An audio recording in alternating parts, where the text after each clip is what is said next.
Welcome to Volleyball State, your look at volleyball in 6 rotations. Here are your hosts, Jeff Sheldon and Lincoln Arneal. Hello and welcome to Volleyball State, a look at the sport of volleyball in 6 rotations and a proud part of the Hurrdat Sports family. I'm Jeff Sheldon. And I'm Lincoln Arneal.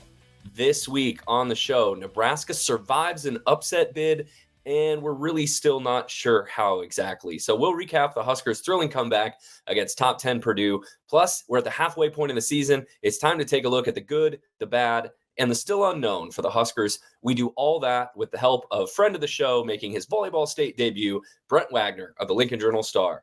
Plus, the Russian is cut. Number 1 Pitt drops its first match of the year. Texas continues to roll, and RIP to the NLI. We'll talk a little bit about what it means with the National Letter of Intent system going away.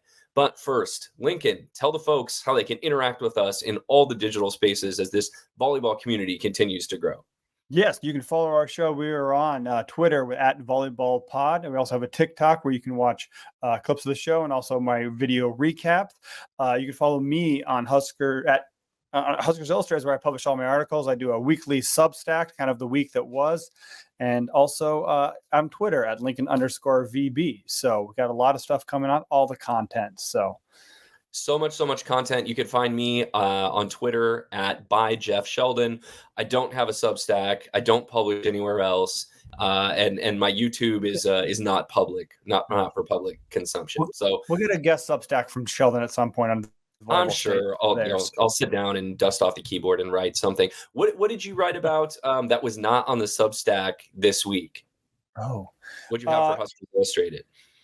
I wrote kind of the back-to-back struggles. I don't know struggles, but the back-to-back schedule that Nebraska has this week. They play back-to-back the first 3 weekends, and they play 4 times in the Big Ten. They will play on Friday night and Saturday, tied for the most in the Big Ten. Just kind of the problems and issues that presents and how Nebraska plans on tackling that. They did it successfully the first week, so. We will learn more about that. Well, so here's what we got coming up on the pod. We got rotation 1. We'll recap Nebraska versus number 10 Purdue. Then we will glide through the Huskers match on Saturday against Rutgers. Then we'll kind of do a midseason. It's midseason of the whole season, not just the Big Ten. We're a couple weeks away from that, but the whole season we're halfway through. So we will discuss with our good friend Brent Wagner what that looks like. Then we'll go through what happened in the Big Ten, some national news across the country. Then we will look forward in rotation 6, looking at next week's opponents, Michigan State and Ohio State.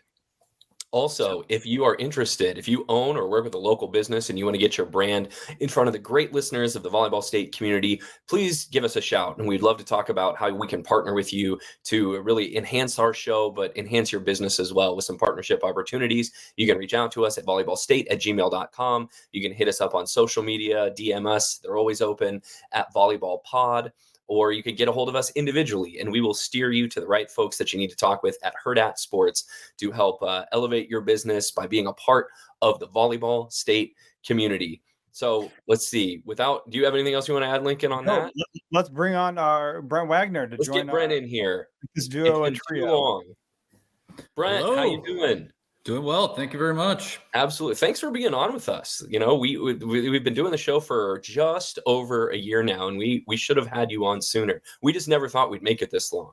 Do you remember one of the first ones? I sent you a message afterwards. You were ripping off international pin hitter names from like Italy and China, and you can do it here in a second. It was like one of the most impressive things I've heard in radio/podcast history. So hit me with a couple Italian pins if you would, quick.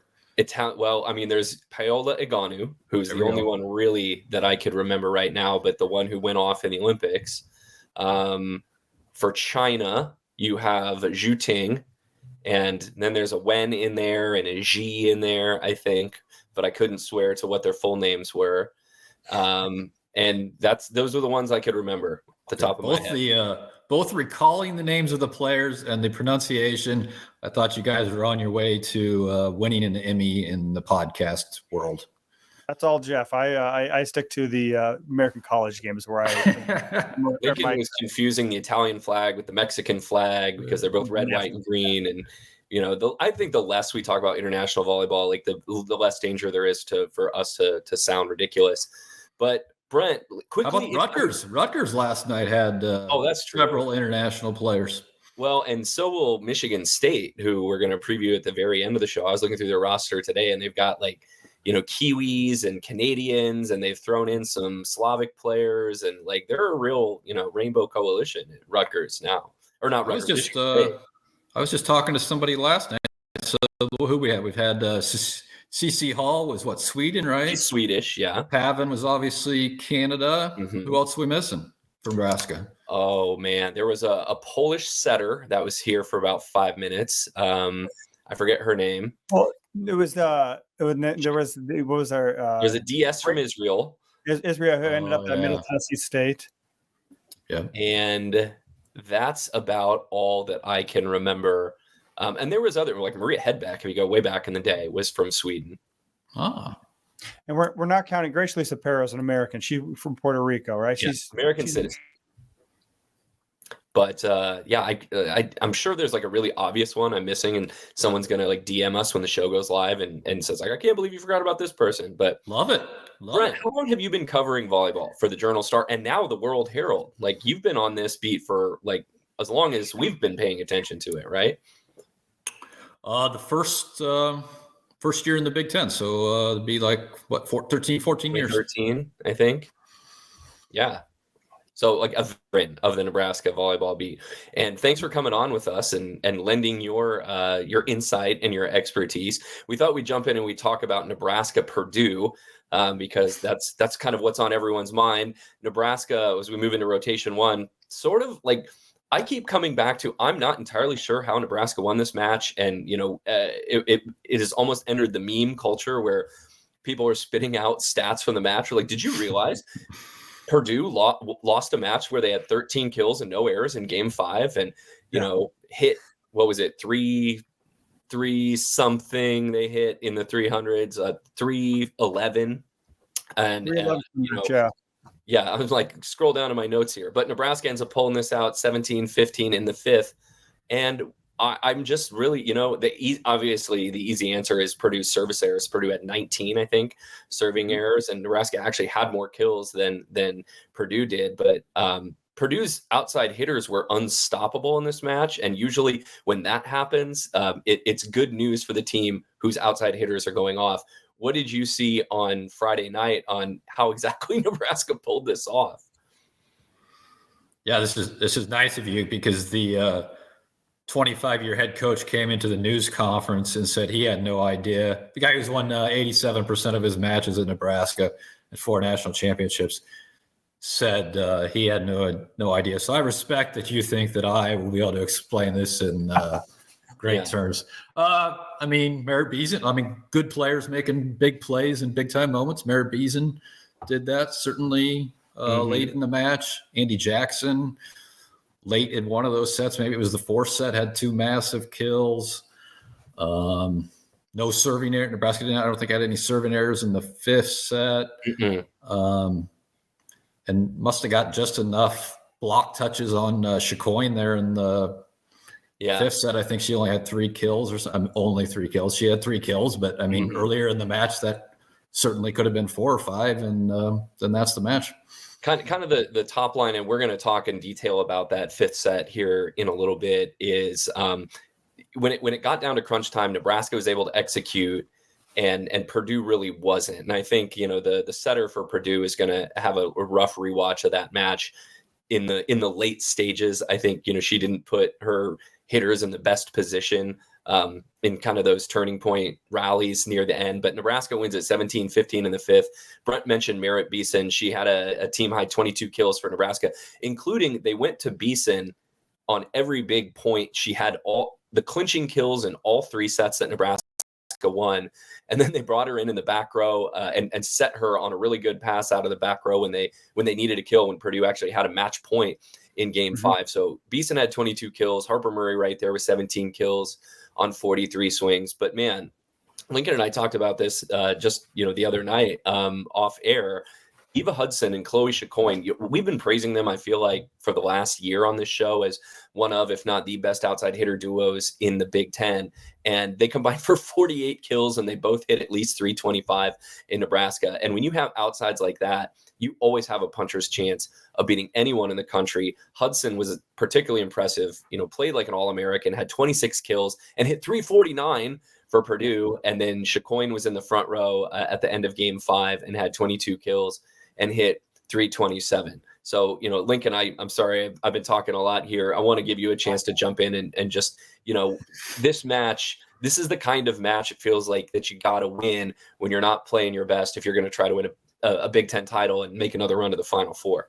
Yeah, it was a really great. The one thing we haven't mentioned yet, I think the other key factor was this was in Lincoln at the Devaney Center too. The crowd was really loud, especially late when Nebraska needed a little bit of lift, a little bit of urging on. And that's one thing that Andy Jackson said in the post-game press conferences. Once she heard the crowd go wild a little bit, felt the energy from the crowd, she knew that they were going to win it too. So that was another big assist there too. Plus, I don't know how much the crowd helped with the 19 service errors, but that was another big factor too. I mean, you mentioned that the hitting percentage, not only was it at the end of the match, but it was every single set. Purdue had a higher hitting percentage than Nebraska. So it wasn't even when the sets Nebraska win, Purdue still out hit them.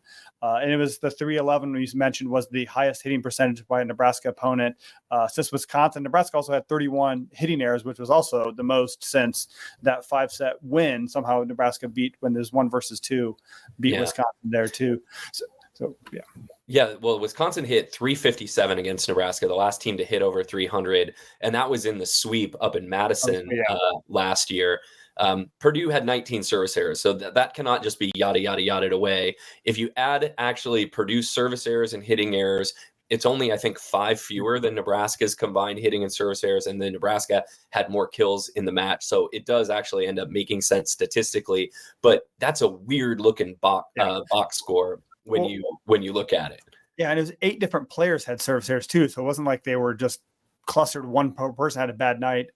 Everyone had a bad night. Rachel Williams, who's a serving specialist, she had 4 herself. She kind of had the high, so it was spread out amongst the team. And in game 5, where it's so important to get off to a start and build that momentum, Purdue gave Nebraska 4 of its first 7 points on service errors. So Purdue was serving terribly at the beginning of game 5. And then I think just kind of dialed it back near the end. They're like, actually Nebraska's offense is not really humming on all cylinders. We could probably just lollipop it over and make them just run in system. And honestly, if I was a coach or advising a coach who was going against Nebraska, that's what I would do. It's like, don't give Nebraska free points. They are very good at getting opponents to do that.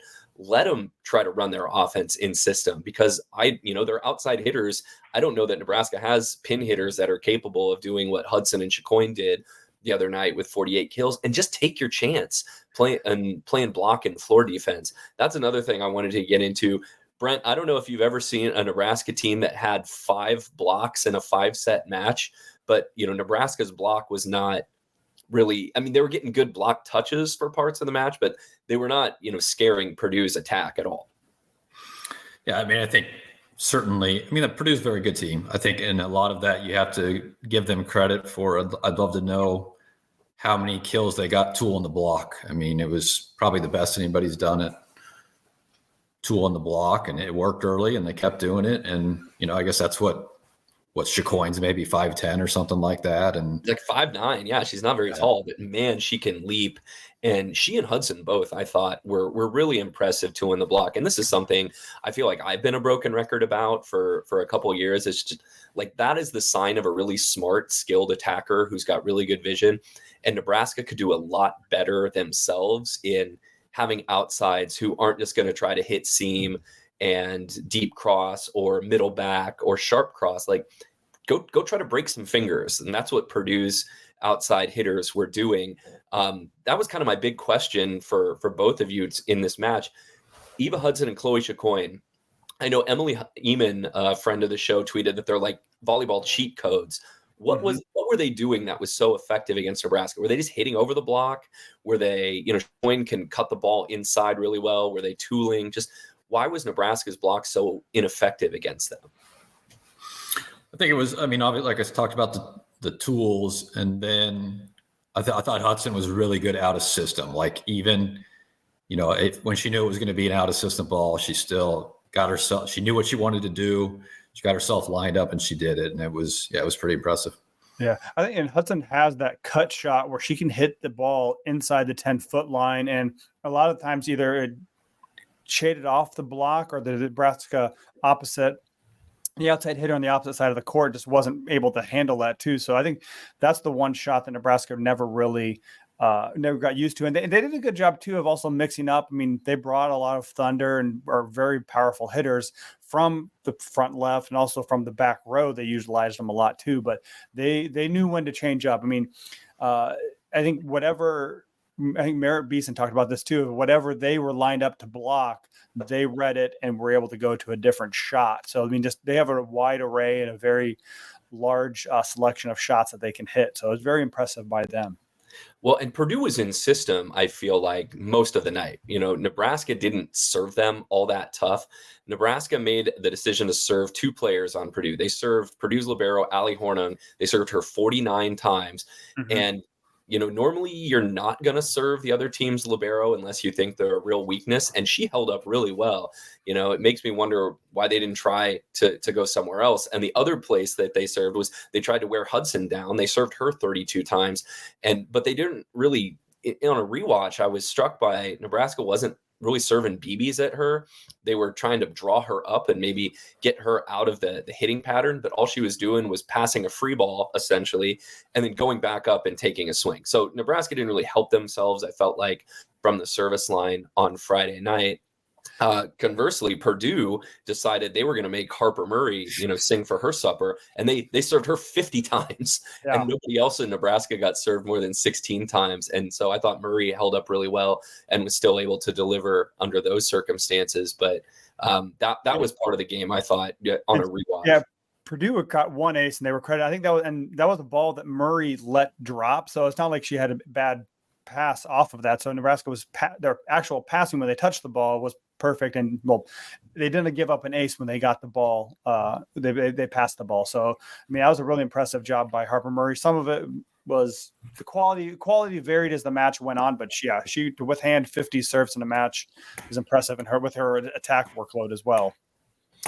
We mentioned that fifth set. The fifth set too is where Beason hit the libero in the head, I think. Oh yes, we're going to get to that. She and then they come back. I think they served her right away, which would have been brutal to try to do. Yeah, absolutely right. A big difference in that fit. Those two rallies is a major difference in a close set. Absolutely. Well, so I had this in the show notes. Was we're detailing the fifth set right after Beeson's shot hit Hornung in the face, and thank goodness she was okay, but she definitely was a little rattled. They served her the very next ball and she overpassed it. Yep. And it's what pulled Purdue's setter into the net and got a net violation, which put Nebraska up 16-15. So, did that have an effect on it? Probably. Yeah. Huge moment, no doubt.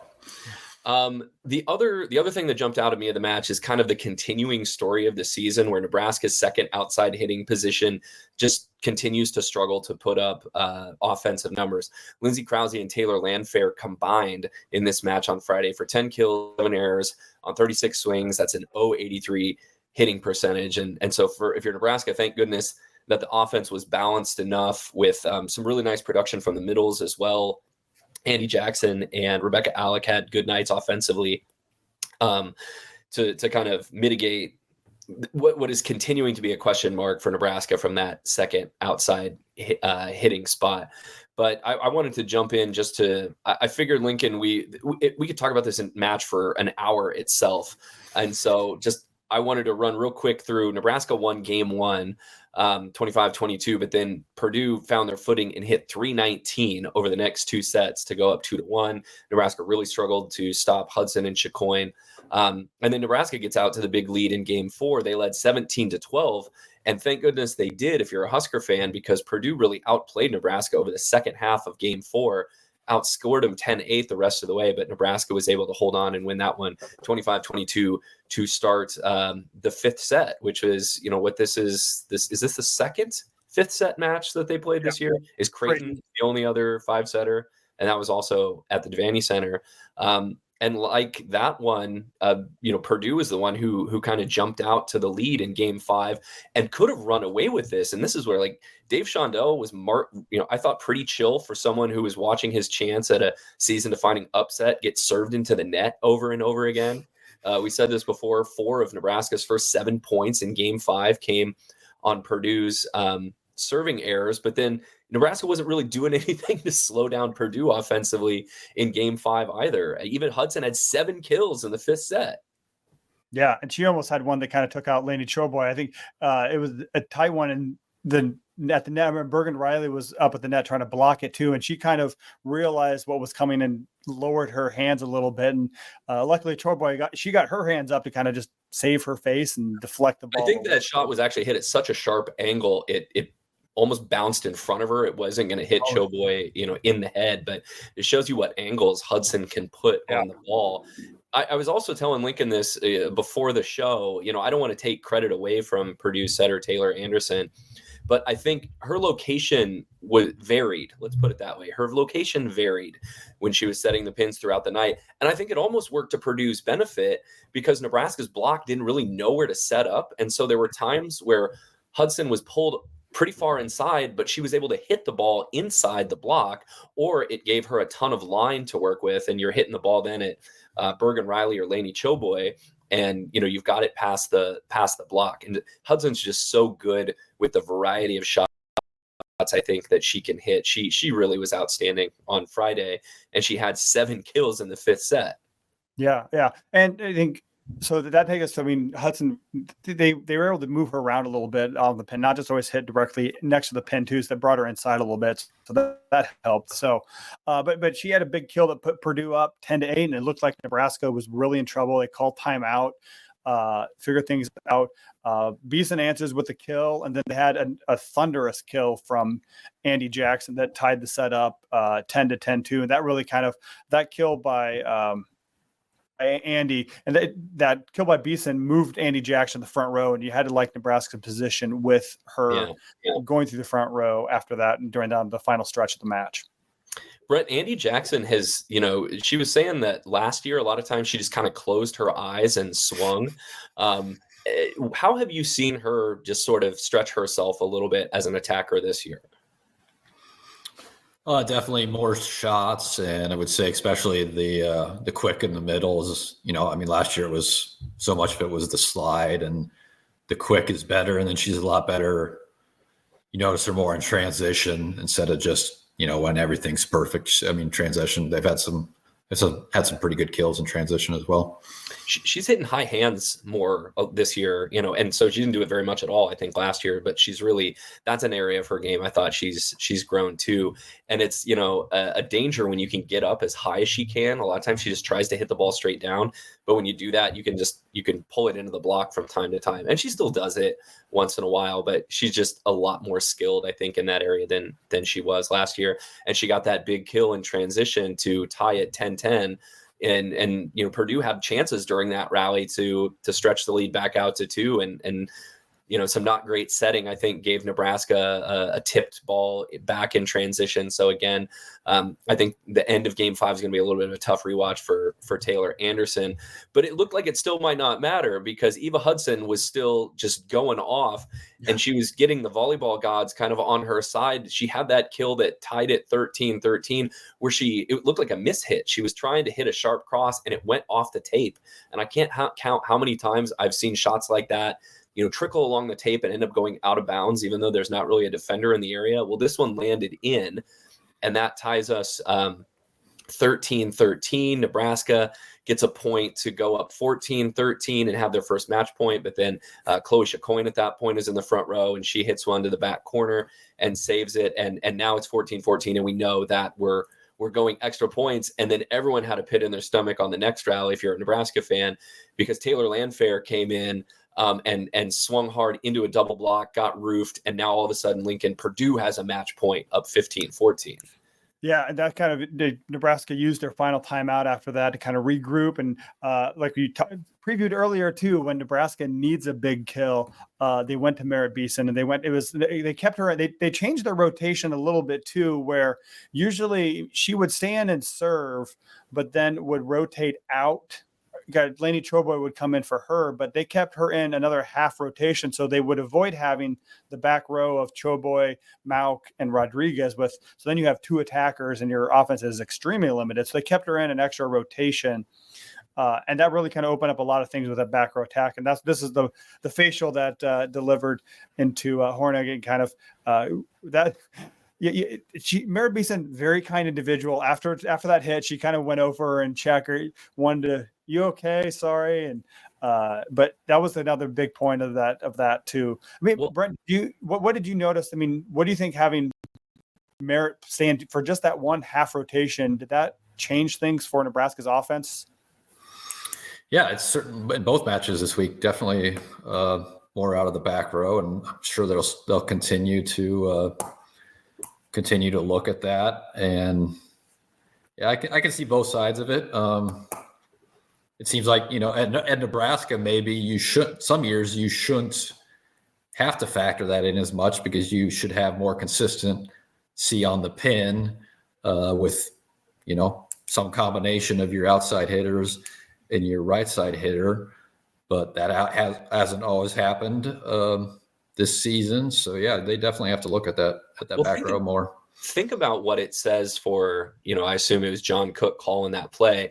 His confidence in Beeson, thinking that she was clearly the best option they were going to have to try to fight off a match point, because they set her out of the back row on a really good pass. Purdue had dropped all pretense at that point of trying to serve tough, because they didn't want any more service errors. So Nebraska gets a good pass. They're in system. And instead of going outside or going behind to Andy Jackson, they're like, we need Merritt to mother us through this match point. And they served her, on a bick, and she just flies up and crushes it and knocks down Purdue's libero and ties the match 15-15. And like we mentioned a couple minutes ago, Nebraska, I think very wisely, sent the serve. I don't know if they would have done this anyway, because all they did was serve Hornig on Friday night, but they sent her the next serve. She overpasses it. It pulls her setter into the net, which is whistled clearly in the net, and Nebraska goes up 16-15. And I think it might have been, because I don't know if Anderson was in the back row, because they got her for a back row attack, or she was in the net too. I forget. I mean, they might have challenged that saying Landfair was in the net, but yeah. But Shondell very clearly on replay, it was not Landfair. It was Anderson backing into the net. And we'll give credit. Bergen Riley was one who served that. So she was, I don't know if there's a game plan again, but she was the one who delivered on that, and then came up with another good serve, and Merritt Beeson delivered again to send everyone home. Yeah, let's see. Purdue got a good pass on that play, but Anderson somehow I've watched it a few times. I'm not sure exactly what happened, but the timing was off on the set to Chloe Chacoin. It looked like it was too high, and so she could only tip it, and that's all Nebraska needed. Nebraska then gets in transition.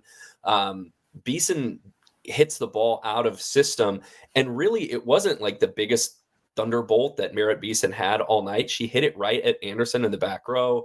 I thought it was pretty playable, but the dig got shanked sideways into the band, and that's match point, and Nebraska holds on. So Nebraska was able to execute in those last couple rallies of Game 5, where I think Purdue is going to watch that tape and really wish they had a couple of those back, because they had that match in their hands up 10-8 in the 5th and just couldn't finish it off.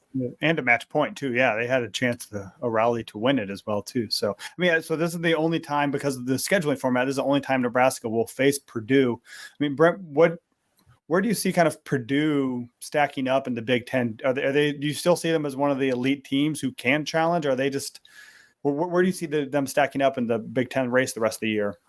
I mean, they should be. I mean, if you look at several of the last 5, 6, 7, 8 years, I would say they've underachieved. I mean, they've had many great players. It seems like maybe some years they're just one or two players away, and they always kind of have a surprising loss or two in there that keeps them out of that upper tier with Nebraska and Wisconsin. suppose at least one of their double plays is Indiana, which, isn't as difficult, I think. Maybe Ohio State is one of them too. So, they're certainly in that top. Or they should be in that top tier, considering the players they have and the players they can recruit within a 200-mile radius. I mean, that's volleyball country in there. And they always play Nebraska tough. Nebraska had to go 5, I think, in West Lafayette the last time that they won up there. And, Dave Shondell's been around for a long time. His family is really well known in that area as volleyball coaches. And I feel the same way that Brent does, that like the story of Purdue is like slightly underachieving. They've got Olympians that program produces. They always have a middle blocker that's like crazy athletic. And they do again this year with Raven Colvin. It usually seems like their ball handling's okay, but then, you look and they lost in the second round of the tournament to who? Western Kentucky or, Murray State. Like they have some sort of kind of baffling end of the season. And I'm always waiting for, this is the year Purdue makes the Elite Eight. This is the year that they end up, challenging Texas on their home floor. And it just, it doesn't happen. And you look at matches like Friday, and that's the story of Purdue, right? Like they should have won that match and then they didn't. And now they're going home for Christmas. So and they should have won earlier in the year. They probably should have won one of those with Creighton and Kansas down there. That's the type of match. Those are the types of matches that they should have won one of those. Yeah. Mm-hmm. Penn State, Purdue's double plays. They do play. They play Indiana twice. Then they go east. They get a hard draw. They get Penn State twice, but they get the nice bounce back with Rutgers twice as well too. So congratulations. That rivalry between Rutgers and Purdue, none other. For Nebraska, this was the only ranked team that it looks like they're going to play in October. Nebraska's November is stacked, but you get past. You get past Purdue, and now, everyone you play for the rest of October are teams in the, middle to lower tier of the Big Ten, I think we can say. And so Nebraska's going to need to continue to go on a run if they're going to hold on to what we assume on Monday is going to be the number 1 ranking in the country, based on some stuff that we'll talk about in just a little bit. Anything else anyone want to add about Nebraska Purdue? No? Well, let's move on to what I'm guessing is going to be a shorter rotation to. It was Nebraska-Rutgers, just like we talked about last week with Nebraska-Iowa. The Nebraska-Rutgers match goes the same way every time. It went exactly like you thought it would. Nebraska didn't trail at all in any point in the final 2 sets against Rutgers. They sweep Rutgers. They out-hit the Scarlet Knights 314 to 083. And Nebraska swept Rutgers, but also looked like a team that had just sort of been through a war 24 hours earlier. Yeah, I mean, I think the only trail that won one rally, it was 8-7 in the first set, and then Nebraska responded by going on a 4-0 run. But they were just a little lethargic. Merritt Beeson especially just looked like it took a while for her to kind of get back. I mean, we talked about the heroic match that she had against Purdue, and she had 4 errors in her first 9 swings without a kill, so she was just out of sorts a little bit. Took a while for her to get into the flow of things. And Nebraska hit. I mean, you mentioned they hit 314 in the match, but that was very highly boosted by a 615 third set. They were right above 200 for those first 2 sets. So it was definitely a team in recovery. But I mean, so it was Rutgers inflation is what it was. Like a Rutgers 314 is like hitting 246 against a mid-level opponent. Yeah. Harper Murray had 13 kills to lead Nebraska on Saturday. Layla Blackwell, who did not play on Friday against Purdue, came in and earned the starting spot and had 9 kills on 15 swings out of the middles. The Husker middles had a great match on Saturday. Blackwell also had 7 blocks. Blackwell might be the second best attacking middle that Nebraska has. They set her in front a lot, kind of in that Rebecca Alec role, and she's got such good vision. She's going to put the ball, she's not going to leap up and hammer one, through the court, but she's also going to see where the block is, and she very rarely gets blocked. And so 9 kills on 15 swings, 7 blocks. That's a really good night for Layla Blackwell. Brent, what kind of addition do you think that Layla has made, just Nebraska picking her up in the offseason?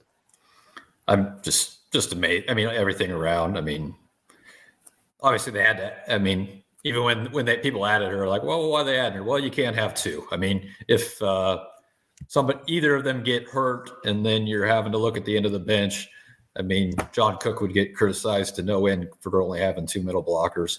And so comes here. She's got her degree from San Diego.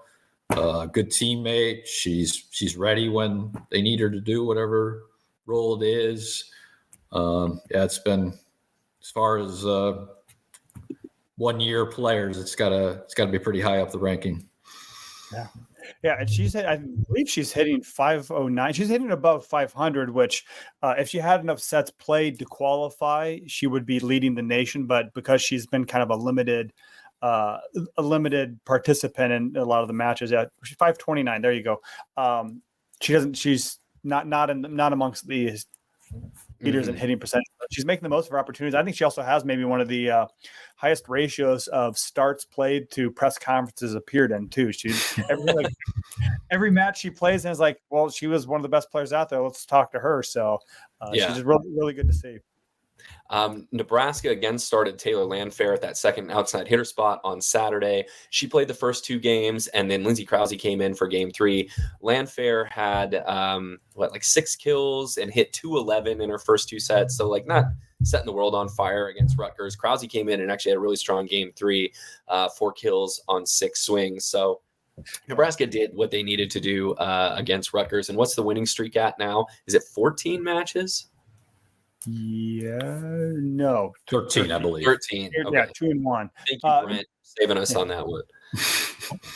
And I think the other key part about that too is like they did with Krause and Landfair, they came in and wanted to get everyone. They played all 13 players. Skylar Pierce, who's redshirting, is the only one who didn't get on the court. But Maisie Bosinger got a lot of action. Andy Jackson just played 1 set on purpose. That was the plan going in. Rebecca Allett came in, played the 2. So they lightened the load a little bit after a 3-hour match on Friday night and a turnaround the next day. So I think that was the intention. They knew they could do that, and they got everyone a little. Bergen Riley, then Harper Murray, and Layla Blackwell, Merritt Beeson were the only people who really played all 3 sets. So they got everyone a chance to play and get loose and good opportunity to recover as well. All right. So Nebraska runs a winning streak to 13 matches. After the win against Purdue, they sweep Rutgers on Saturday, a feel-good match for everyone.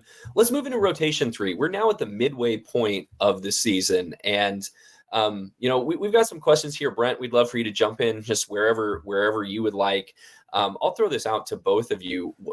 As we check in on the things that Nebraska's good at and maybe the things they're not so good at this point of the year, what's been the most impressive thing to you guys about where Nebraska's at right now? Brent, you're the guest. I'll let you take that. Andy Jackson, just her progression and probably her consistency. I think certainly last year there were lots of great moments. But then there'd be some clunkers in there, and her consistency, and obviously she still needs to improve as a blocker. But I think there's times where that's looking better too. How they dropped how they've won this year, which not bad for someone who's really in her second year of high level volleyball. Olivia, I think it's been fascinating to see. You thought how tough it must be to crack that lineup of servers and DSs and things like that, and how it was just after the spring, it was almost automatic that she's at this level. For sure. Yeah, I was gonna say. The other thing we heard this from Merritt Beeson last week during our weekly press conference too. But I think one of the most impressive things is how Harper Murray seems to find her love of volleyball again too. I know we've detailed the struggles she had during the off season, her run-ins with the law, and just kind of the how she seems like she's having fun out there too. There were times last year where even before everything happened, that it was just she was very dead set and very focused on doing her job well and obliterating the opponent too, where she's having fun out there. She's enjoying the moment, and she's really kind of turned the corner, I think, personally in her mindset too. So that's been really cool to see her kind of refine her love of volleyball after maybe she lost a little bit during the off season. Brent brought up Olivia Mauk, and that sort of ties into one of my most impressive things is, we saw Nebraska really fall apart in serve receive in the national championship match against Texas last year. Right now, just going by passing metrics, Nebraska is one of the best passing teams in the country. And And Olivia Malk's a big part of that. You walk into a back row with Lexi Rodriguez and Lainey Choboy, and teams have been serving at Malk. They've been trying to test her. They're like, let's see what the kid can do. And I think she had some shaky moments early in the season, but now, she's stepping right in there. And I think, whether it's volumetrics or percentage of good passes, like Nebraska is the best passing team in the country. And they, conversely, on the other side, they're one of the top serving teams in the country, not in aces and errors, but like in what Chad Gordon's metric is called expected points added. Like they're right up there with Pittsburgh in one of the best serving teams in the country. So Nebraska is winning the serve and pass battle in pretty much every match they play. Yeah. Yeah, and I think, too, the other impressive part is that Nebraska has winning. I mean, they're winning a lot. I mean, I think people expected Nebraska to be good. Maybe after the SMU loss, there was maybe a lot of eyebrows raised or panic or just kind of, I don't know, just a lot of talk going on like, well, maybe this isn't the year then if you're losing to a team like SMU on the road. But I think that Nebraska has rebounded. They've learned a lot from that. And I think you look back at what happened at SMU match, Nebraska was struggling. The attack wasn't going down. They were struggling stopping the other team, and they folded and lost in straight sets. You saw the same thing kind of happen against Purdue, and the resilience of Nebraska really showed that they had learned their lesson from that. And they just gritted out and outworked the other team and found a way to win, even when, like, we spent the first half hour talking about how they do that. And that was a lesson learned, I think, from the SMU match. Sure. Yeah, just how it's looked. I mean, you would have thought, if this was their record now, what is it, like 16-1? 16-1. How maybe you thought they would be 16-1, but they've kind of been doing it a little differently than, because you would have thought they would have had a really good, they've been the number 1 or 2 number defense in the nation, many of the last 5 years. And now the defense isn't as strong, like we said, talked about getting tooled there. And I think a lot of the in and out at the one outside hitter spot is probably impacting the level of the defense as well. But how they've found different ways to remain 16-1 and tied at the top of the Big Ten Conference. And, number 1 or 2 in the country, doing it more with serving, do more with serve receive, doing it more with middle at times. So, that's kind of been a fascinating thing to me, and shows how it's, one of the ultimate team sports is, you bring back all these players and you think it's going to be one way, but you still have to have everything kind of line up because it's the ultimate team sport where if, you're serving 11 serving errors in a match, then it's not going to look very good. And the timing with the middles isn't very good. It's not going to look good. And so that's probably one of the big things for me. For as much as I complain about Nebraska's offense and like their pin hitters not being super efficient, as a team, they're hitting 294, which is still a top 10 mark in the country. And I think it's number 2 in the Big Ten behind Penn State. Maybe it's at number 3. I'm not looking at it right now, but like 294 is a really good team hitting percentage. And then when you combine that with Nebraska's always sturdy defense, the gap between their hitting percentage and their opponents is like 120 right now, which is pretty good. So, Nebraska can make winning look ugly, but they are still winning. And they've got, the next couple of weeks to kind of fine tune some things before that November hits, where they're going to play Penn State and I think Wisconsin twice and Minnesota and really, gear up for the tournament. They're number 3. Wisconsin has upped their hitting percentage as well, too. They're now number 2. So, but Nebraska's number 3 in the Big Ten at that 294. So still very impressive. What's been you guys' biggest surprise on this team? Lincoln, why don't you go first on this one? I think the biggest, we've talked about it, this ongoing theme is that outside hitter position of that no one has stepped up. You wondered about Lindsay Krause coming back from an injury, but before that injury, she was playing at All-American levels. And last year, you mean? Yeah, last year, she got injured last year. And you wondered how she would bounce back. And I think, she's not the same player. I don't think she's as explosive as she was last year before she hurt her ankle. And you also factored in which Taylor Landfair are we going to get? Are we going to get the one that won Big Ten of the Year? Or are we going to get the one who kind of struggled last season?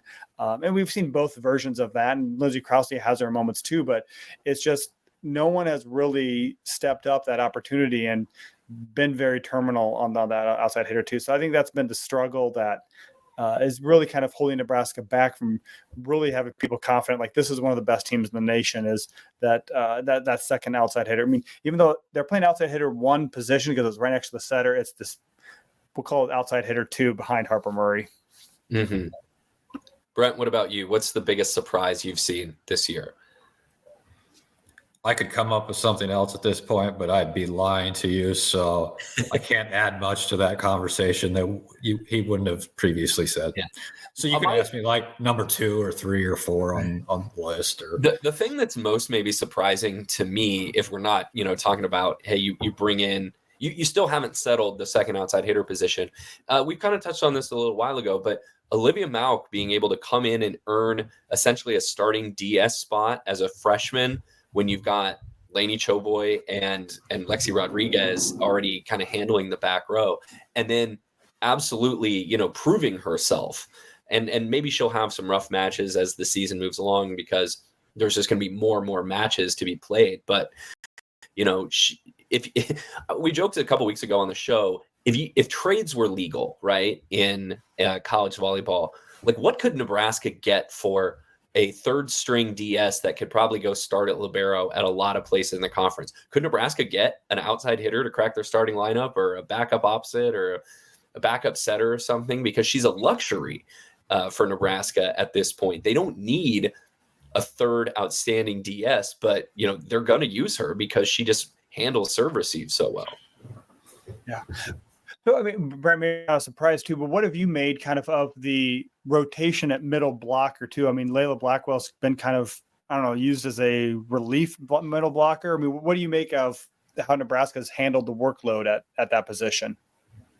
I think it's going to be an amazing benefit. I mean, it has already been an amazing benefit, because, you could play those 2 matches last week and feel pretty good going into them. And now you can do what you kind of did this week with 2, if you have to play on back-to-back nights.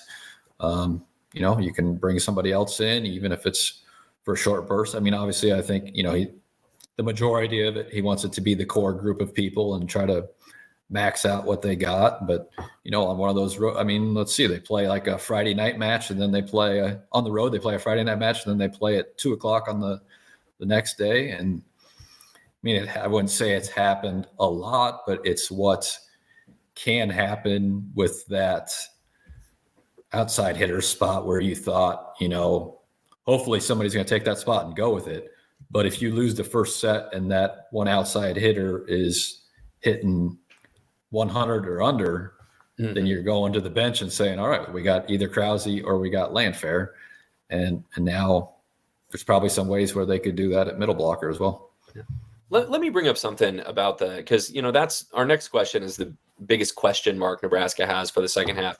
And I think we're all thinking that outside hitter position is one of the biggest question marks. But, you've got this situation where both of these players are really decorated and they're really talented, but they're kind of being shuffled right now. And there's, maybe they're looking over their shoulder. And, is this like a situation where the team would be best served if they just rode with one of them and said, hey, don't worry. If you struggle for a set, we're not taking you out. We just want you to get in a rhythm. We want you to know that you can swing away without, worried that you get blocked 2 times in a row, you're going to go to the bench. Is that something that they've got to think about? You think that they're just going to kind of ride or die with one of them for the second half? Or are we just going to, is it the right thing to ride the hot hand? I think that's more of a question for the first 10 matches of the season. Instead, you get to this point, I think he's saying to both of them, just go take it. Like, show me, put 2 or 3 matches together and show me, you're the one. I think that's stuff that's much earlier than this point in the season. Yeah. And I think that, again, looking forward, that's what they need to figure that out over the next couple of weeks before they get to the gauntlet that is November too. So hopefully that when you get it's still a Big Ten match, so it's going to be a tough opponent, but that's what Nebraska needs to figure out before they play at Wisconsin on November 1st. They need to hopefully have an answer or figure out, or have someone step up and say, yep, I'm going to do this. I'm going to balance the offense out. So that's been kind of what I think the opportunity in front of Nebraska is with these next few weeks. Anybody else have a big question mark that is rolling around in your mind for the second half of the season? I don't know if it's a question mark, but I think we've run most of this whole first half of the podcast discussing. We really haven't mentioned Bergen Riley or Lexi Rodriguez, so maybe that goes into our next question that we have on our list too. But just what they've been able to do, I think, have they elevated their games enough where, do we take them for granted? I mean, I know I do, especially Lexi Rodriguez. Like, it's easy to take her for granted when other teams deliberately don't send the ball her way.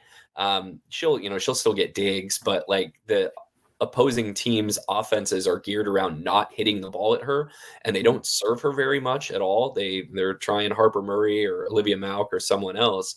So, you could kind of game plan around not hitting the ball at Lexi Rodriguez, and that lends itself to taking you for granted a little bit. And I think Bergen Riley's really been solid. There were some matches earlier in the year that she struggled and didn't have the best tempo or location. I thought that she played pretty well this weekend, and just, the balance. I would like to still see her get a little more involved offensively. She's not aggressive like Melanie Schaffmaster at Minnesota, or like, Lauren Cook used to be, with just some audacious sending the ball over on 2 decisions. But, I think Bergen Riley is the straw that stirs the drink on Nebraska's offense. And she, has a really good claim. If we were giving out an MVP at the halfway point, that she would be right up there. Is that the pineapple? Were you talking about the pineapple? The pineapple, I never really saw the pineapple until Kelly Hunter was the setter, where you fling it to the deep center. I think Lauren might have done that. And it's just been long enough ago that I don't remember it. But just on some of the matches I've seen replay. Maybe the kids now, they have a new name. They don't call it the pineapple. Well, the one that Lauren would do is, I guess, I don't know what the zones are called. I'm not that much of a volleyball expert, but when you just fling it behind you slightly over the net to where like back dunk, like the backwards dump. And you would see this happen in international volleyball by like really audacious setters sometimes, where it's almost like a no look thing. You drop your hand and you flick it not only back over your head, but like just over the net. So that's really hard to stop. But, Riley kind of seems like she's dumping it to the campfire, or maybe she's kind of throwing a pineapple to the back row. I love just like slightly over the net, slightly over the block. If you can get that to fall like that makes everyone a little bit afraid of you. Yeah. My favorite Bergen Riley attack is the when she goes up and actually use her high school skills to swing away. Like that's my favorite Bergen Riley attack.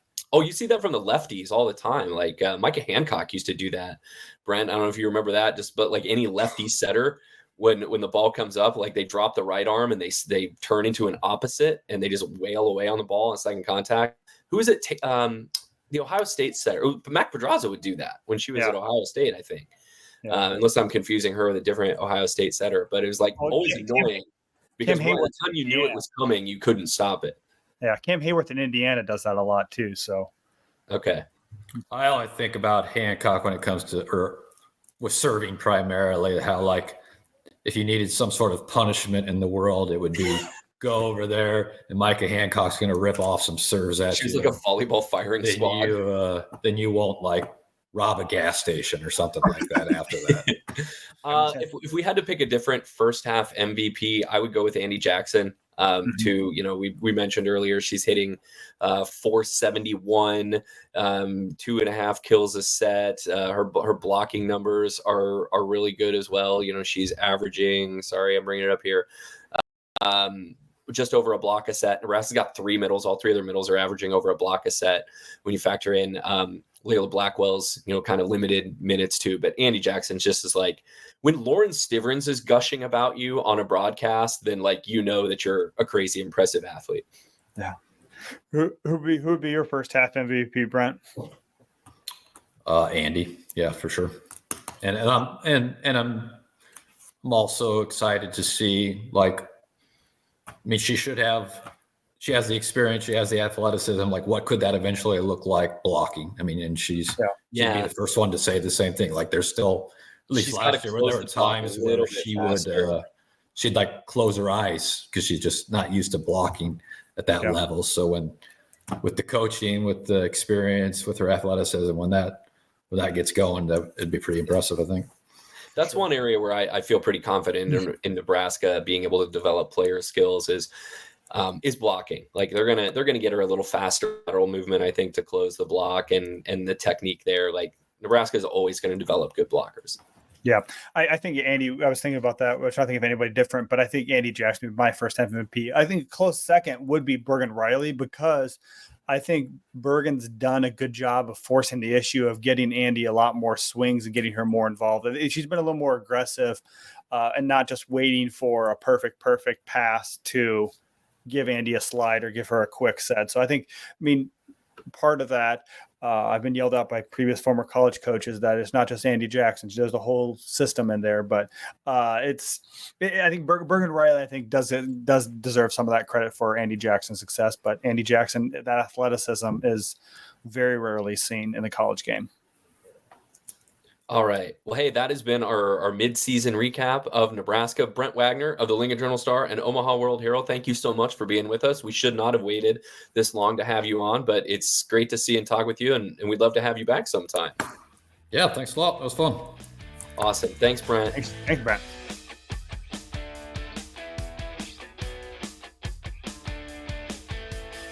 All right, let's move on to rotation 4, where we will do a Big Ten recap.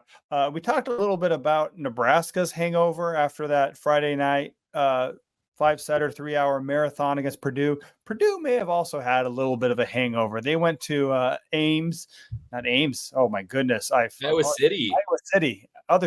Iowa City, where many people have earned hangovers over the years.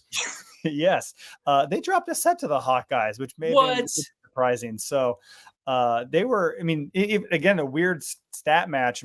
Purdue was out hit 216 to 213 for the entire match, but they figured out their serving issues and had 10 aces and just 4 service errors. So a little bit different. They had a great bus ride or very, very short plane ride to Iowa City and figured things out. Hudson had 18 kills. Colvin had 12 kills, 4 aces. We didn't mention her at all in our recap, but she was unmentionable or unmemorable. 7 kills, 7 errors, and wasn't really a factor. She missed her first 3 serves in the match, or 3 early serves, and didn't serve the rest of the match, but she was much better against the Hawkeyes. Chloe Chacoin's the one who struggled against Iowa. She had 7 kills, 7 errors that match, but they got it done in 4. Continued their threat to be in the top part of the Big Ten conference. Yeah, this shows you how, it's the transitive property doesn't always work in volleyball. Chloe Chacoin, 7 kills and 7 errors a night after she takes apart Nebraska and has over 20 kills. And then you have Raven Colvin, who is honestly one of the better servers, especially from the middle position in the country. Didn't she have a match earlier this year where she had 10 aces? She had 4 aces against Iowa on Sunday, and basically gets yanked out of the serving rotation on Friday night against the Huskers. So, neither Nebraska nor Purdue, I think, wanted to play a match the day or the weekend after their Friday night match. It's just a big hangover for both teams. But luckily for both of them, they were playing teams at the bottom of the Big Ten and both squeezed out wins. Yeah, Minnesota, they went the distance with Minnesota. She had 7 aces. I think the team had 17 aces. So they were a very good serving team, but didn't get it done. Yeah. They got it done eventually. Took a set. I think Iowa hit something ridiculous that one set that they won above 500 even. So they were all systems go for that and made Purdue work a little bit extra to get the victory. I put it in here. There wasn't really this was not a high profile weekend of the Big Ten. There was not, a Purdue, Wisconsin kind of match there. The league played matches Wednesday, Thursday, Friday, Saturday, and Sunday. There's so many teams in this league now. It's not like the old days where you just play Friday, Saturday, or maybe there'd be a couple matches on Sunday. This thing is spread out so much, probably because of the TV inventory. You could watch Big Ten volleyball 5 nights a week. if you wanted to. And one of the teams I was able to watch a couple times, you want to talk about a team that had a rough weekend, was the newcomers from Seattle, Washington, who started this year undefeated. What were they, 12-0 or 13-0 in Big Ten play, or before they got to Big Ten play? Well, on Wednesday night, they were upset at home by UCLA. UCLA's, ever since they lost that tight one to Nebraska, they've bounced back and had a couple of big wins. Sheridan Leverett had 18 kills for UCLA, and UCLA outblocked Washington 11-5. All three of Washington's losses this year have been in Big Ten play. And the third one came on Sunday, where Washington lost to their old Pac-12 rival, Oregon. This one was in Eugene. Washington actually led this one 12-9 in the fifth, before Oregon came back and ended the match on a 6-0 run, won the final 6 points of the match to win at 15-12. Mimi Collier, the great sophomore outside hitter for Oregon, had 25 kills for the Ducks. Another one of those kind of weird box score wins like Nebraska, Purdue. Oregon won this match despite having 9 fewer kills than Washington. A big part of that, though, Washington committed 13 service errors. So put your serves in, people. Yeah, and Washington also won sets 2 and 3. They were on the brink there, but Oregon powered again. They had a good finish that fourth set, and then it looked like they were in trouble that midway through that fifth set. And Oregon came home finished strong. So big win for them as well too. That's Washington's third straight loss. So they lost to Wisconsin, UCLA, and Oregon. So hopefully they get things fixed out there. The other kind of, I don't know, it was mildly close competitive match. It was on Sunday, Penn State versus Indiana.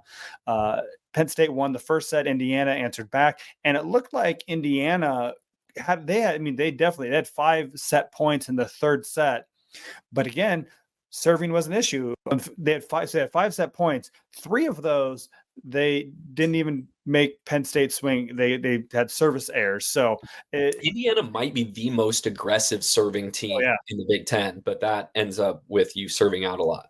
Yeah, Cam Hayworth, Matty Saris, and they're very aggressive. They're jump serving. That's kind of how they built their reputation. They got some good athletes, and then Penn State took care of business in the fourth set as well too. Jeff Maruzic had 21 kills, Cameron Hanna 17. So they're now also same exact record as Nebraska, 16-1, 6-0 in the Big Ten. So they're doing some doing what they should do, and right there at the top of the Big Ten, tied for first with Nebraska. So it's Nebraska and Penn State at the top of the Big Ten. Those teams will play in November. And I'm wondering, Lincoln, if, I haven't looked at the entire Big Ten schedule, but if you're the league and you're building your schedule, you're probably setting it up so that your heavy hitters are matching up in November to settle the league down the stretch. And it's almost like they knew that Nebraska and Penn State were going to be 2 of the elite teams. I mean, Wisconsin's been elite, but Wisconsin plays the last Saturday of the season, second to last Saturday, and then Nebraska Penn State is, I don't know if it's tradition now or coveted, but they play that Black Friday match. The Friday after Thanksgiving is going to be Nebraska Penn State, and it could be for a conference title on the line. We'll see how. I mean, Wisconsin's definitely going to have something to say about it, and a couple other teams, Oregon may want to get in there, but there'll be a lot riding on that. It could be a hosting, if teams are going to be hosting that for a second weekend of the tournament as well too. So a lot riding on that. But like you said, there weren't a lot. I mean, everything else pretty much went to script.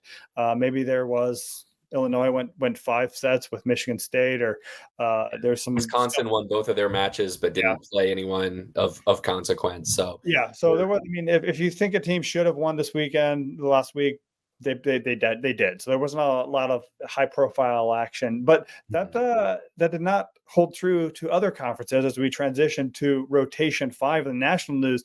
Maybe the headline of the week. I mean, yes, Purdue Nebraska was a great match, but upstaging that on Saturday night, Saturday afternoon, if you get ACC Network Extra, hopefully you were watching this, but SMU, the Giant Killers, beat Nebraska on their home court, knocked off Pitt, gave Pittsburgh their first loss of the year. And this was a weird scheduling quirk as well, too, because the 2 teams played on Wednesday in Pittsburgh, and Pitt swept. They looked dominant in that. But you take them to Dallas. I guess I didn't see if they charged for tickets for this match, but there was a good crowd, I assume, for this match as well, too. But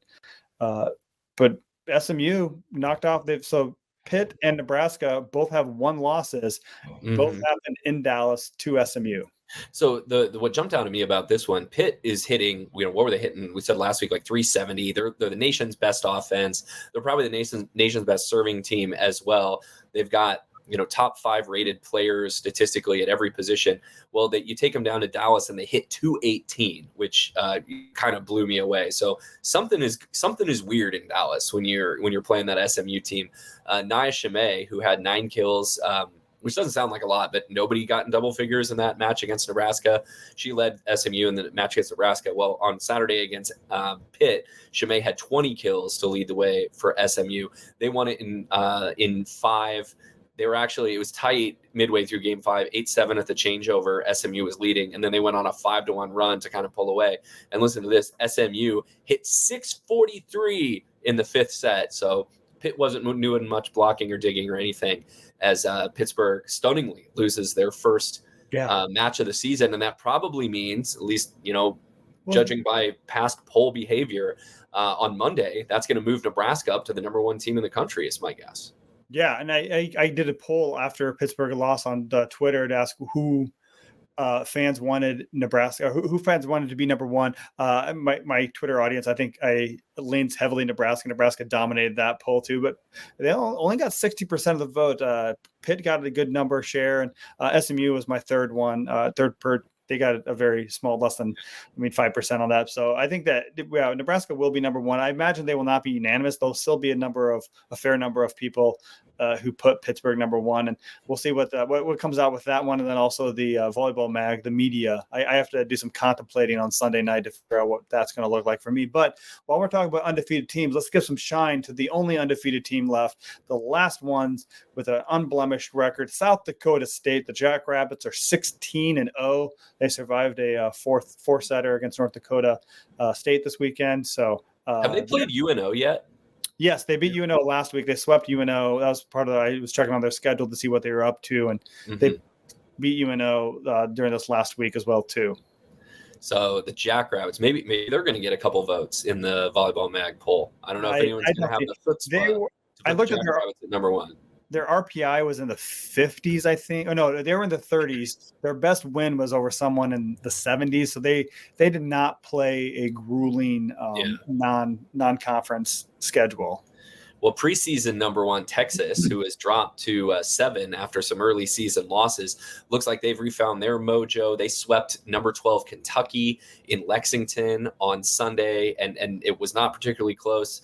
Texas wins that 25-21, 19, and 17. They outblock Kentucky 14-7. They hold Kentucky to below 100 hitting at 089. And, the storyline of this one, a bittersweet homecoming, I guess, or maybe it's fully sweet for Reagan Rutherford. She played at Kentucky for 3 seasons. She had a match-high 10 kills for Texas in her return to Lexington. Texas is now won 4 straight matches, they have swept 4 straight matches. They're 5-0 in the SEC. They did drop a set to Texas A&M, but whatever Texas had going wrong for it a month ago, it seems like they have solved it, and they are now the favorites to win the SEC. Yeah, it's weird to think about that too. And you saw this a little bit too. Kentucky's schedule is very tough, and they're 9-7 on the year, and 6 of those losses have been to top 10 teams. But they they did this last year too. I think they lost their first SEC match of the year and then won the rest of them. So I think we'll see if they can get right and figure out. They do have a lot of talent. Brooklyn DeLay is a very, very skilled player too. So we'll see if they can figure it out and take care of business the rest of the year. And all of a sudden, we're talking about Kentucky being a top 16 seed hosting that first weekend. So what they can do. The good news, if you're Craig Skinner's club, is they are not scheduled to play another ranked team the rest of the year, at least ranked as of this point. They don't have to play Florida again. They don't have to play Texas again. They're playing the LSUs and Alabamas of the world, although they have dropped a match this year already to Auburn. That was the only unranked team that they've lost to. But this is about the time of the year when Craig Skinner's team figures it out and starts to heat up, it seems like. Yeah, which Auburn is ranked, I think, 24th this currently week. They are ranked now. They weren't ranked when they played. So, and they do play Tennessee, who was ranked at 1.2. So it's not like they'll have a cakewalk, but we'll see how they do. But my team of the week was Utah. Utah They went on the road. They hosted number 17 TCU and number 18 Baylor, and swept them both. Cameron Gibraldo led their attack. She was kind of not really they have a very balanced offense as well. She had maybe, I think, 10 kills in both of those wins, but she's their leading attacker. Utah is 15-2 on the season, 5-1 in the Big 12. Their only losses are to Big 12 rival Arizona State, and they also lost to Purdue. So we'll get to see if they're for real. They play BYU, who again is one of the kind of those lower ranked teams that there's a lot of in the Big 12, the kind of the 25 to 15 that rankings. So we'll see how if they can continue their hot streak and get another ranked victory. Let's see. Beth Lanier. I just had to look this up right now to see if she was still the coach at Utah because she'd been there forever. Oh, yeah. Beth Lanier has been the head coach of Utah for 35 seasons. And so as long as she's there, Utah is always going to be good. If your only losses to Arizona State and Purdue, you're going to be really good. And then they still call it the Holy War, Utah BYU coming up this weekend. Yeah. We can still do that. Yeah, still do that. It's a big in-state rivalry too. Yeah. But I was going to say, the one note from that TCU match, Melanie Parra didn't play. I know she's dealing with some injuries, some health issues. She didn't play the first set and a half, and TCU looked very mediocre. They did not look like them normal selves. She ended up playing, gutting through whatever issues she was dealing with. So it's good to see her back in the court. And then TCU, speaking of BYU, they had a 5-set victory. TCU beat the Cougars, and Melanie Parra looked like herself. She had 25 kills in that match. Who did not look like themselves was Florida on Sunday. Do I have this right? They're swept by South Carolina, and a couple of these sets are not close. No, they did not. I mean, I didn't watch the match, but the box score was not good for Florida. Yeah. Florida's another team that's really pin heavy. Almost 80% of their attacks were by their pin hitters. Kennedy Martin, who's really good, opposite hitter, had 17 kills. But really, Florida got nothing from anyone else. And I know they've had some health issues, but Florida's good for a couple of these a year where you're like, wait, you lost to who? Riley Whiteside's a big match for the Gamecocks, 14 kills and hit 364. South Carolina as a team hit 320 against Florida. So, Mary Wise is still figuring it out down there this year. They do have Alexa Stuckey back, their setter, but wow, that's a shocker to me. Yeah, I saw the box score. She was tied for third with kills. So I think their other Martin had high single digits, maybe 7 or 8, 9 kills too. But yeah, the middle blockers tied Alexa Stuckey for kills with 4. So they're not very good offensive distribution there, and maybe that was a result of poor passing. But South Carolina, big win for them. The other. We'll move back to the ACC. Louisville had they were pushed a little bit in Tallahassee, but they beat number 21 Florida State 15-9 in the 5th set to emerge with the victory. Anna DeBeer, again, huge night for her, 23 kills, 11 digs. Charity Looper, 12 kills. Koenig for Florida State had 22 kills and hit 340. So Louisville, again, we talked. I mean, Pitt lost the first time, and they're no longer in first place in the ACC. Louisville is in first place, 6-0, and on top of the ACC, kind of early on in that league's race. And the big guns in that conference now, including Stanford, have not started to play each other yet. So we're still going to have our Louisville Pitt Stanford, Louisville Stanford matches coming up for sure. A lot of things we can talk about this very little bit briefly, but. As far as national news, last week the NCAA came out and said that they are officially getting rid of the national letter of intent. I know this was always a big thing for the early part of November. And then I think for football does in February or in April as well, too. There's a signing period where high school athletes, seniors sign their national letter of intent, do their pledging. It's a binding contract that they have to go to the college that they're signing with for the first year or forfeit a year of eligibility. But last year, the group that runs that actually recommended that they do away with it, and the NCAA made that official last week that is no longer what they're going to sign. Now, that doesn't mean that we'll do away with the ceremonies or commitments or anything like that. They're going to move closer to a financial aid agreement, which it makes it a lot easier to, especially with the rise of the transfers, that the transfers aren't signing NLIs. So they'll sign the same paperwork as the incoming freshmen, as transfers will sign binding financial aid agreements then that kind of shut down the recruiting process. Once you sign that, other schools can't contact you. So, but I think, I don't know what your thoughts on this, Jeff, but I think this is just kind of the stepping stone to actual contracts that these people are signing with the universities, whether it be for employment or whatever. Well, like we talk about signing day, right? What are they signing? They're signing some sort of binding agreement that says, I will come play at your school and I will receive a scholarship. And basically that means, like, I can't tell Nebraska that I'm going to go play for them one day and then the next day turn around and say, actually, I'm going to go to Texas and play. Like, there has to be some sort of finalized agreement, as you know, and Lincoln's the former compliance guy. So really this is your wheelhouse. And so I guess my question is, if a national letter of intent is not being signed and you can replace it with something else, and it's just going to be a scholarship agreement or a financial aid agreement?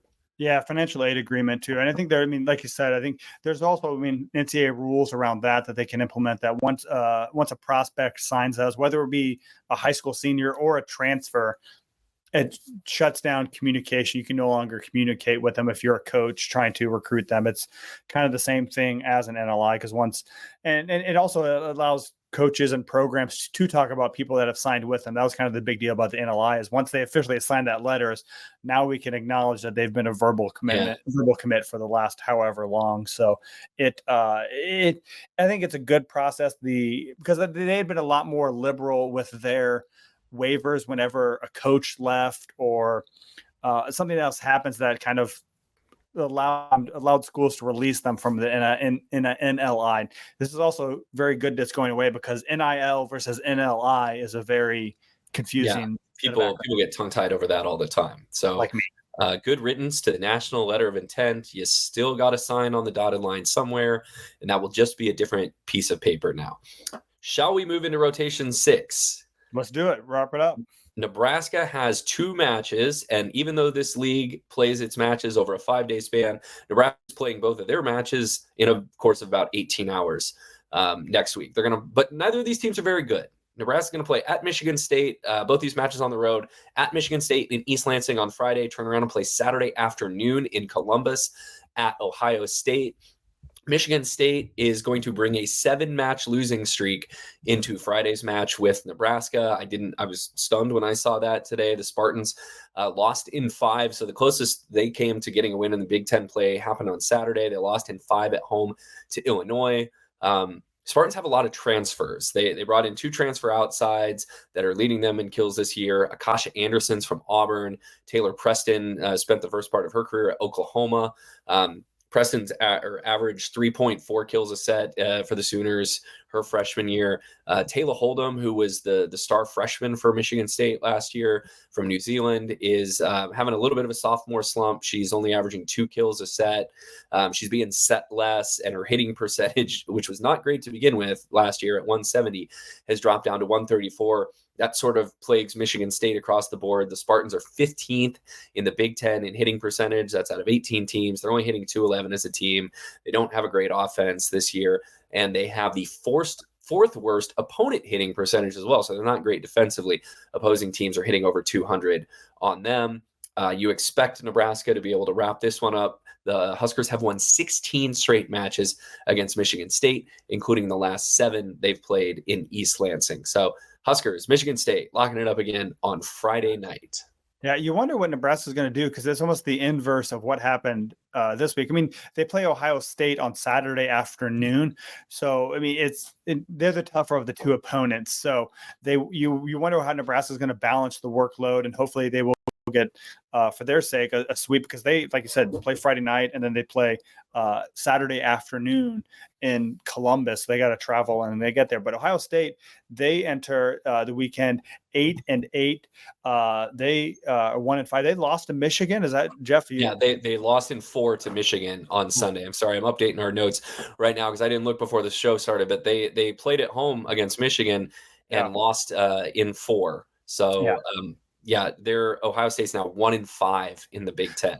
And when you think Ohio State volleyball the last few years, what you think of is Emily Londat. Once again, she is the workhorse for the Buckeyes. She leads the Big Ten actually with 4.55 kills per set.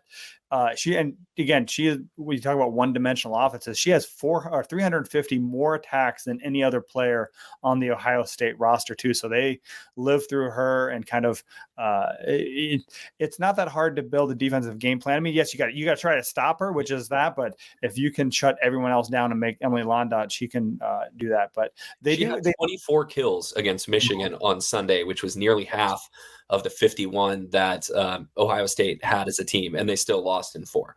Yeah. So Londat's going to get hers, and then nobody else is probably going to get very many. Yeah. And they made a switch too. I mean, we were talking about how they've struggled a little bit too. They lost 4 straight. Mia Tuman was running the sophomore. She had a decent freshman year. The setter.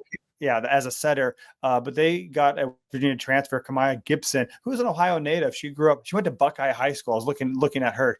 Buckeye High School. If there's anybody meant to play at Ohio State, she came back to her home state, and she's taken over the starting role.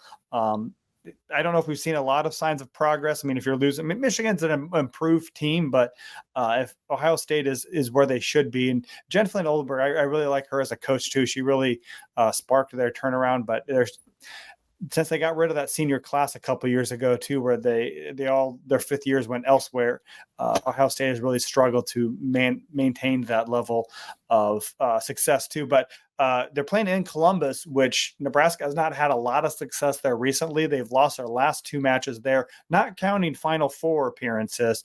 That their last win at Ohio State was in 2018.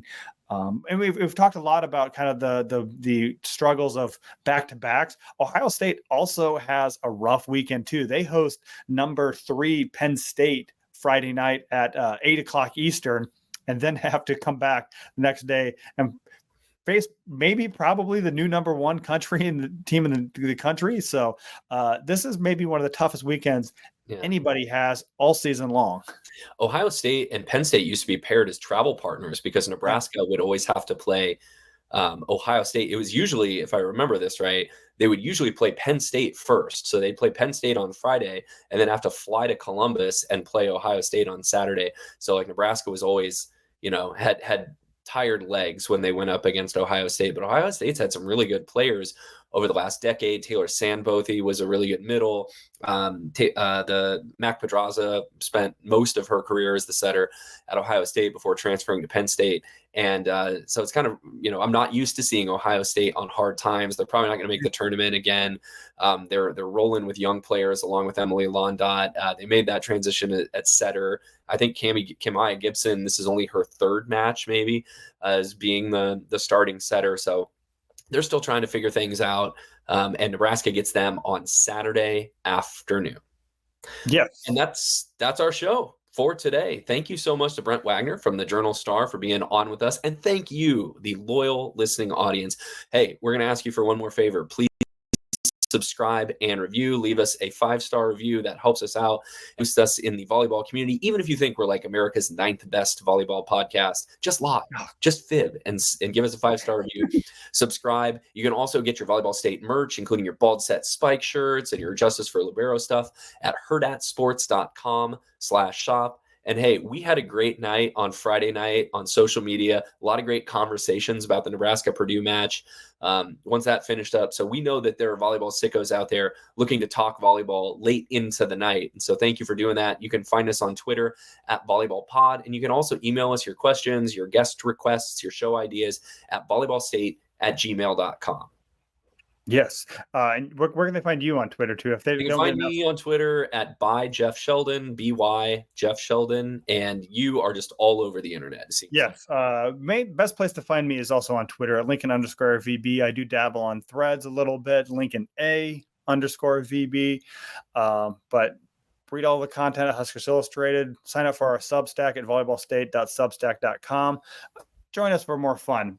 But that's all we got for today. So thanks to Kahm Broham for producing today's show. Thanks to Hurrdat Sports. Follow them on social media where you can see our shining, wonderful faces and not just listen to them. Very shiny. With your ears. But you can look at us too and make fun of all of our stuff we have in our guest bedrooms and workspaces as well too. So thanks for listening this week, and thank you for living in the Volleyball State.